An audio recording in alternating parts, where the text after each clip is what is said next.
இன்னைக்கு ஒரு morning routine பார்க்கலாங்களா? Morning எழுந்ததுமே இப்படிதான் வந்து ஒரு 2 நிமிஷம் நின்றுட்டு அதுக்கப்புறம் தான் உள்ள வந்து வேலையவே ஆரம்பிப்பேன்.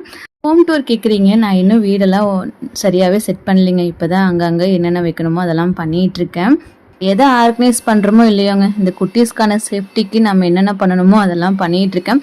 கிச்சனில் கேஸ் டியூப்புக்கு ஒரு ஹோல் கொடுத்துருப்பாங்க பார்த்தீங்களா? இது அங்கே கொடுக்கல. எனக்கு எப்படி இதை எடுத்து வைக்கிறதுன்னு தெரியல. கொஞ்சம் இதுக்கு ஏதாவது ஐடியா இருந்தால் சொல்லுங்க. நான் அந்த மாதிரி நான் வச்சு பார்க்குறேன். எங்கடா குட்டீஸவே காணன்னு பார்க்குறீங்களா? அவங்களுக்கு லீவுன்னு அம்மா கூட்டிகிட்டு போயிருக்காங்க. அம்மா வீட்டில் இருக்காங்க. நாங்கள் சண்டே தான் போய் கூட்டிகிட்டு வரணும். ஸோ இப்போதைக்கு ரிலாக்ஸாக டீ மட்டும் போட்டு குடிச்சிட்டு பிரேக்ஃபாஸ்ட் மெதுவாக செஞ்சுக்கலாம் அப்படின்னு ஏலக்காய் டீ தான் ரெடி பண்ணிகிட்டு இருந்தேன். எனக்கு சடனாக இந்த மாதிரி லைஃப் சேஞ்ச் ஆகும், இல்லை வீடு சேஞ்ச் ஆகும் நான் நினச்சி கூட பார்க்கலிங்க.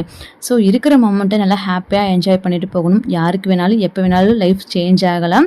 நாளைக்கு என்ன நடக்கும் அப்படின்னு ஒரு பக்கம் கவலை இருந்தாலும் இருக்கிற இந்த மொமெண்ட்டை நல்லா ஹாப்பியாக என்ஜாய் பண்ணிட்டு போகணும்.